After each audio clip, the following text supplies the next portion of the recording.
వినాయక చెరువు నియోజకవర్గం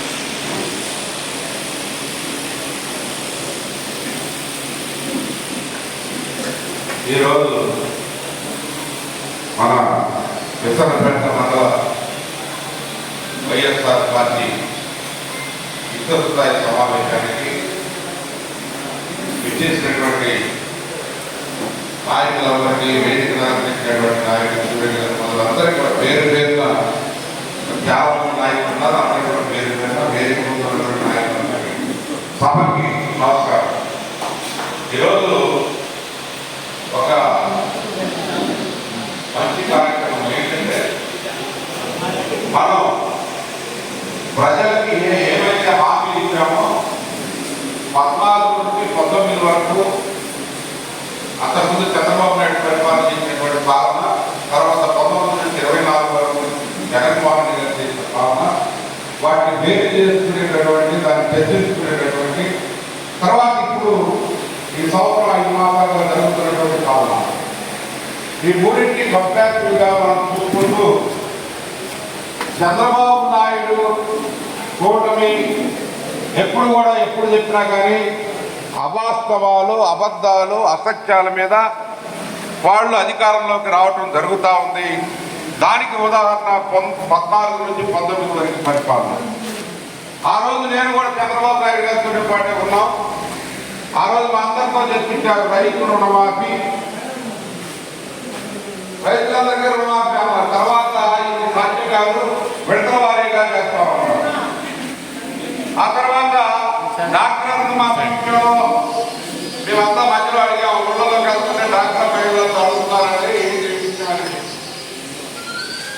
దానికి నేను మంచి ప్రోగ్రాం కనిపెట్టాలి చేస్తాం దాన్ని పబ్లిక్ బాగానే ఉంది, బాగుంది చేస్తానని పసుపు కుంకుమని ఒకటి పెట్టి డాక్టర్ మహిళని మోసం చేసేస్తున్నాను.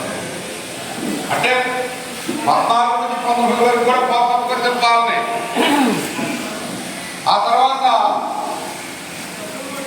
ఏదైతే మేనిఫెస్టోలో జగన్మోహన్ రెడ్డి గారు ఇచ్చినటువంటి హామీలు, వైఎస్ఆర్ కాంగ్రెస్ పార్టీ ఇచ్చినటువంటి హామీలు 99% అమలు చేసి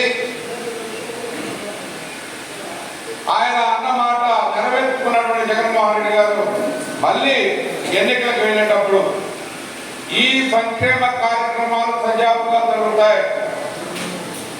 పెన్షన్ కూడా 3,500 ఇస్తాను, ఇంకొక 500 ఎంతమంది మాలంటే అందరం కూడా అడిగాము అప్పుడు.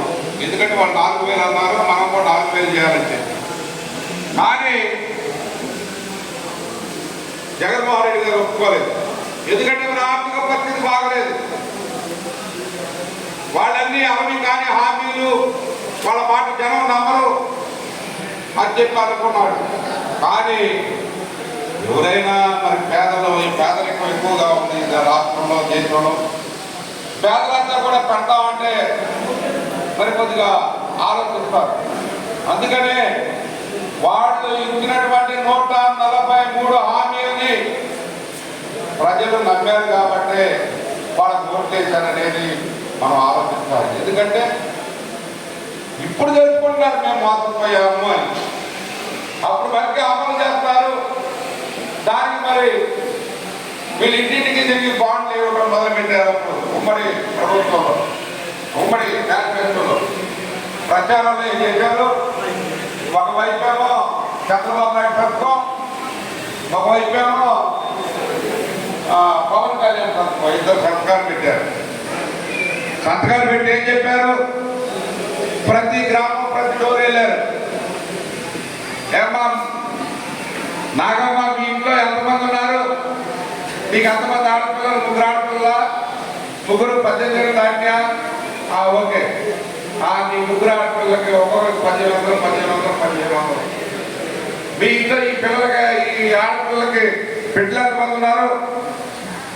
ఇదిగో తల్లికి 100 పేరు మీద 15,000 లెక్క చెప్పడం. మళ్ళీ మొత్తం ఇదిగో మీకు 5 సంవత్సరాలకి 3,60,000 వస్తున్నాయి. ఇదిగో లెక్క చెప్పి లెక్కలేదు. ఇప్పటికే మనకందరికి కూడా అవగతం అయిందని చెప్పి తెలియజేసుకుంటా ఉన్నారు. వాళ్ళోనే చెప్తా ఉన్నారు. ఆంధ్రజ్యోతి సంపాదకుడు రాధాకృష్ణ చంద్రబాబు నాయుడు గారు ఈ మధ్య ఆచరణ సాధ్యం గారి ఎవరు పిచ్చి సలహా ఇస్తే దాన్ని బట్టి పట్టుకొని నడుతా ఉన్నాడు. P4 అనే పిచ్చి పట్టింది అని చెప్పి ఆంధ్రజ్యోతి రాధాకృష్ణ చెప్పినటువంటి పరిస్థితి. అంతేకాదు సంపద సృష్టిస్తానంటాడు, అమరావతి రాజధానిని నిర్మాణం చేస్తానంటాడు. చెయ్యొద్దని మేము అంటలేదు, కానీ నువ్వు సెలెక్ట్ చేసుకున్నట్టు నా భూములు ఇప్పటికే పండగ బాబు పొంగి 3 సార్లు పంపిణీ చేస్తా ఉన్నారు, ఇంకా నీళ్ళు దోడుతూనే ఉన్నారు. అదంతా నీ బాబు గుర్తు కాదు. డబ్బు మా పేద ప్రజానీకం కట్టేటటువంటి పన్నుల్లోంచి వచ్చి ట్రస్టీగా ఉన్నటువంటి వ్యక్తి వేస్ట్ గా డబ్బులు ఖర్చు పెడతా ఉన్నటువంటి సందర్భంలో మనం చూస్తా ఉన్నాం. పునాదులకి కోటాల కోట్ల రూపాయలు ఖర్చు అవుతా ఉన్నాం. ఆ రోజు శ్రీకృష్ణ కమిషన్ వాళ్ళు రిపోర్ట్ ఇచ్చారు, ఇక్కడ ఇది అనుకూలమైనటువంటి ప్రదేశం కాదు అని చెప్పారు. మన పక్కన నూజివీడు ప్రక్కన అనేక పార్కులు ఉన్నాయి, కృష్ణా వాటర్ ఉంది, ఎయిర్పోర్ట్ ఉంది, అంతా ఉంది. నీకు రాజధాని కట్టాలి. ఇప్పుడు పక్క మొత్తం కూడా మంచి మంచి రాజధానులు ఉన్నాయి, మంచిగా కట్టి పునాలు చేసినటువంటి అన్నిటి వదిలిపెట్టి ఆయన తన సొంత ఆలోచనతో వెళ్ళిపోయినటువంటి సందర్భం చూస్తాం. అది ఆయన ధనం కాదు. అదేవిధంగా ఈరోజు ప్రజలను పక్కదారి పట్టించడం కోసం ఇవన్నీ చెప్తా ఉన్నాడు. పేదరికం నిర్మూలన చేస్తా కంపెనీలు రమ్మంటున్నాడు, ఆహ్వానిస్తున్నాడు, ఒక్కడ రావట్లేదు. ఎవడు దత్త తీసుకోవట్లేదు, యొక్క బంగారు కుటుంబం కావట్లేదు. పేదరికం నుంచి ఎవరు కూడా బయటకు రావట్లేదు. ఏం చేసేది కూడా తప్పలే. ఆ రోజు తెలియలేదు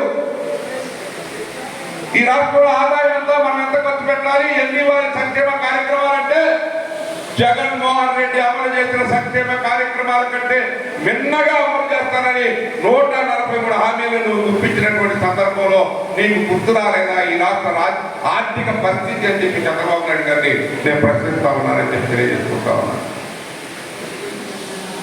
ఆర్థిక శాస్త్రాన్ని చదివినని చెప్పినటువంటి చంద్రబాబు నాయుడు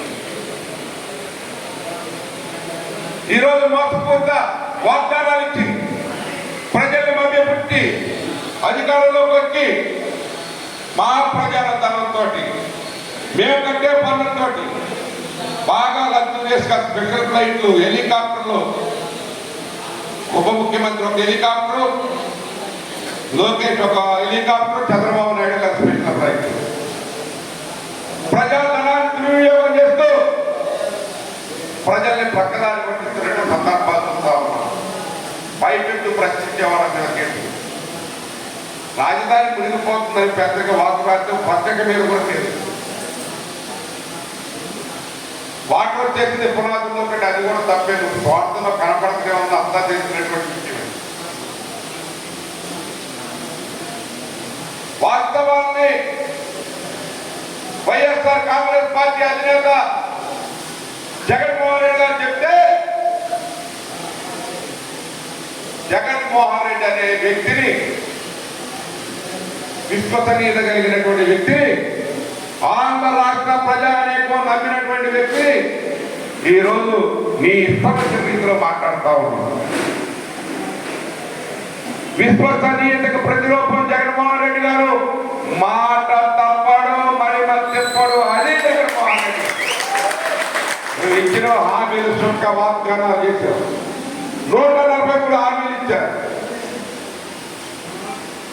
ఈరోజు మీరు చేస్తున్నటువంటి పరిపాలన సంక్షేమ దిశగా లేదు. ఆ రోజు జగన్మోహన్ రెడ్డి గారి పరిపాలనలో పేదలు అనేక అభివృద్ధి కార్యక్రమాలు, అనేక సంక్షేమ కార్యక్రమాలను వస్తున్నారు. ఆ రోజు అన్నారే బట్టలు నొక్కడం, ఇంట్లో కూర్చున్న బాబు కూడా కొడుకుంటాడు. మరి ఇప్పుడు అది నొక్కలేకపోతున్నావు. ఎందుకు నీకు నొక్కడం చేత కావట్లేదండి. ఆ రోజు ప్రజలకి ఆ రోజు జగన్మోహన్ రెడ్డి గారు పెట్టినటువంటి ప్రతి ఒక్క స్కీమ్ని చంద్రబాబు నాయుడు గారు వర్తించాడు. 3 సంవత్సరాలు కరోనా బాగా రాజ్యం వేస్తున్నటువంటి సందర్భంలో కరోనా దానికి ప్రపంచ దేశాలు వివరాలు ఆడిపోయి ఆర్థిక వ్యవస్థలన్నీ కూడా చిన్నాభిన్నమైతే జగన్మోహన్ రెడ్డి గారు ఈ రాష్ట్రంలో పేద ప్రజానీకాన్ని వాళ్ళ ఆరోగ్య సంరక్షణని కాపాడి స్టార్ హోటల్ మెనూని పేద ప్రజలకు అందించి ఆ తగ్గుపడినటువంటి వ్యక్తులందరూ కూడా కాపాడినటువంటి మహానుభావుడు జగన్మోహన్ రెడ్డి గారు తెలియజేస్తా ఉన్నారు.